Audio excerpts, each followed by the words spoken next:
In the past few years, we have seen the rise of threats issued by politicians to people, to Kenyans, or to even their opponents who go against their wishes. And now, your president is not an exception.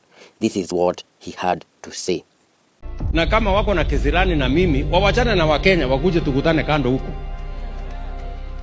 Kama namna gani? Nitawamalizia pale kando. Wao watu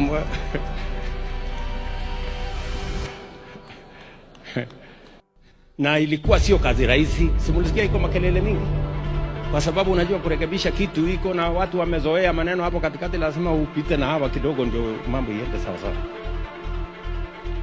Now imagine a whole president issuing a statement that in either case, whichever way, if he wins or he doesn't win the 2027 election, he will not honor the wishes of Kenyans. He will not honor what Kenyans have decided. Now, we cannot hand over to people hawana mpango.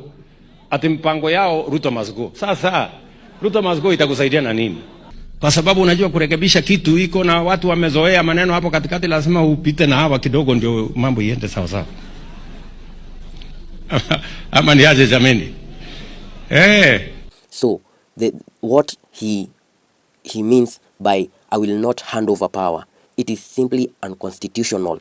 And what he means, he says, even if the opposing team wins, they will make sure that in one way or the other, they will attain or they will retain their power. And this will come with a very heavy cost. And now, before I even proceed, there was this MP who is an ally of your president. And few months back, he offered a statement with similar tone of no intention of handing power. Listen to him. Na kusema sijui must go, hakuna venye tunaenda na msikie vizuri. Na nataka nirudie hapa. Hii Kenya hakuna rais ameenda kwa miaka 5. Kwani huyu ndiye atakuwa wa kwanza? Kama tunafanya nini? Kama tumelala wapi? Kama nini imefanyika? Kwani hii Kenya ni yenu? Now, with this kind of rhetoric, Kenyans should know that we have a very rogue president, a president who doesn't honor the Kenyan people, a president who undermines everything that is written in our constitution, from abductions and killings to rising levies and taxes, punitive measures against the Kenyan people. And I tell you, if there is one time Kenyans made a mistake, it is 2022 general election, where they went overwhelmingly to choose a president like this. Never even in my worst nightmares, I thought that Kenya will reach a place like this. And few moments later, the former deputy president, they call him the people's deputy president, issued a rebuttal telling and warning of Kasongo that if he doesn't honor the Kenyan people, consequences will be hard and they will be loud. Listen to what he had to say. Nimesikia Kasongo amesema akiwa huko Western Kenya ati ya kwamba akishindwa hata handover kwa watu ambaye hawana plan. Wacha nikuambie Kasongo, umefanya mzuri kukubali utashindwa, hapo umepata. Si ndio? Pahali umeangukia Kasongo, there is no provision of handing over in the Kenya Constitution. What there is assumption of office. Hatuhitaji wewe kwa rais mpya ambaye atachaguliwa na Wakenya kuchukua ofisi. Kasongo aende asiende? Aende asiende? Now, in case you miss what is going on in Kenya, this political class is driving Kenyans in a ditch, in an abyss where we will not recover. And I always tell you that the 1% of the people who run this country are the elite. And this elite, they usually play games with the normal Kenyans. Never in your lifetime will you see these people fighting. Yes, in public they will come, body shame, name calling, and they will do everything to insult, to make sure that Kenyans think everything is, going bad. But in the closed rooms, these people talk together. And I want to give you an example. The former president Uhuru Muigai Kenyatta was an enemy. In the perception of many Kenyans, they could see eye to eye with William Ruto. But some time back, they met and they They gave a handshake. I know it was terrible and many Kenyans were furious. To make matters worse, up to date, some people who worked under Uhuru Kenyatta's regime are still in government. The likes of one Mutahi Kagwe, who was former CS of Health, and you remember him in the time of Corona. But that is not my point. My point is, does Kenya or does the Constitution of Kenya need respect? Or all people should not now respect our Constitution? Because if the president doesn't respect the Constitution and is the number one person to uphold, he took an oath, and now he's the one talking like, a drunk chicken in the market, running all over without a head.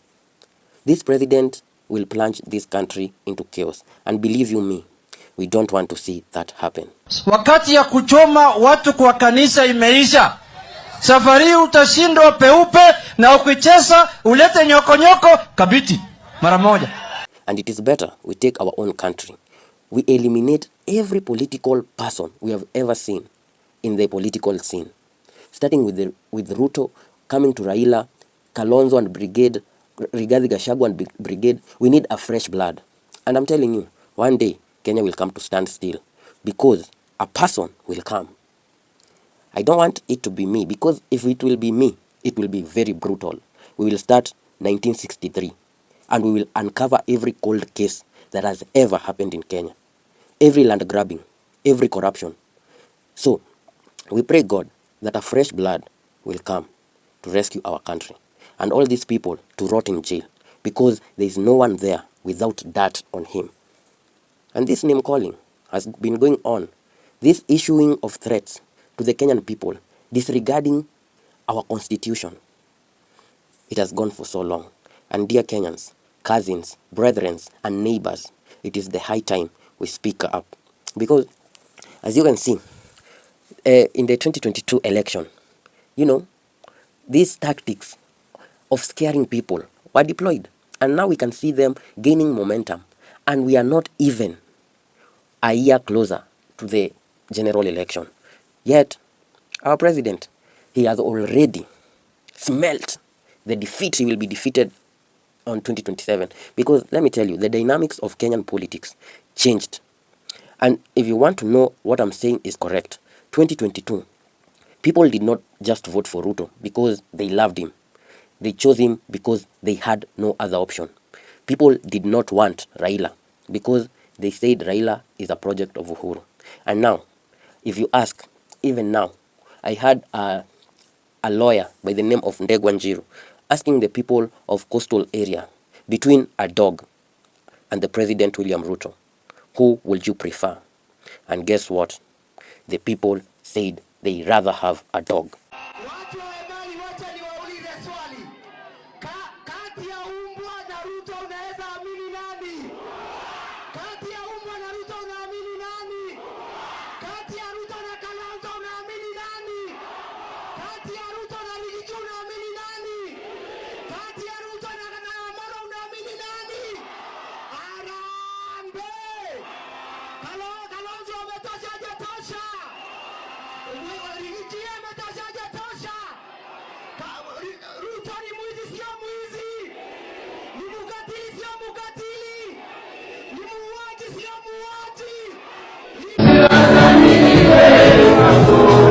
I don't want peace.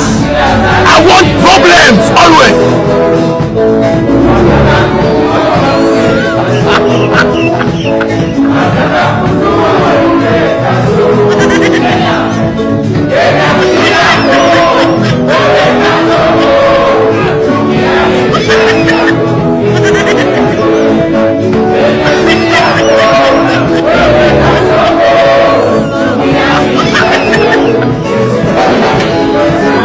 Now, Mr. President, let me tell you something. This is one-on-one, man-to-man. I don't fear you, because the only thing you can do, the worst thing you can do, is to kill someone. But one thing you need to know, you can never touch a soul.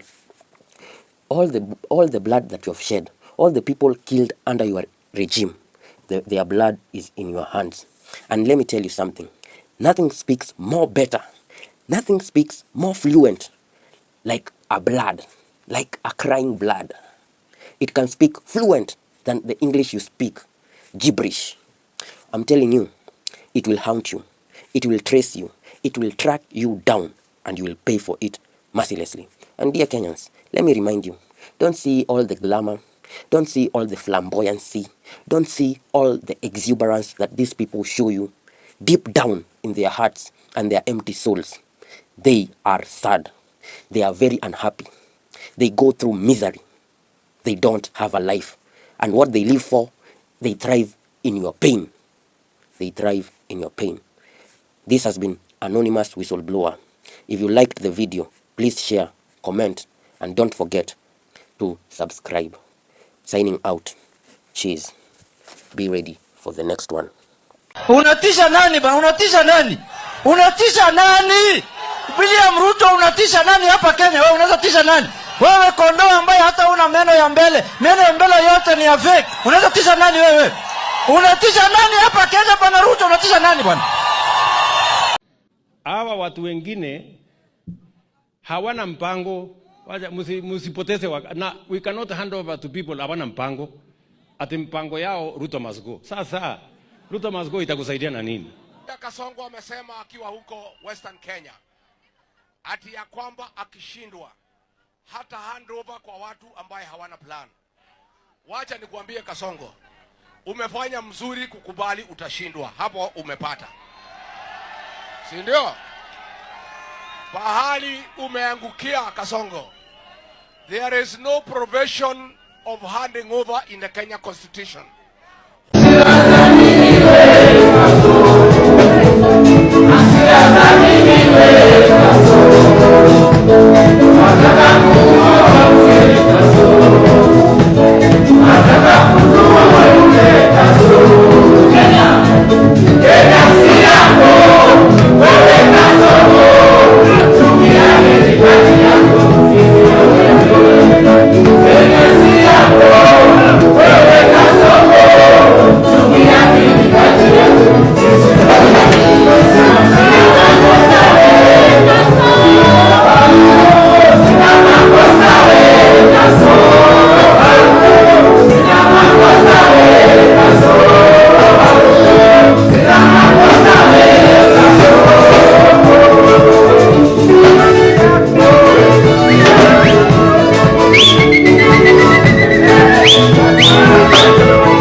Stand by in 3, 2, 1, go.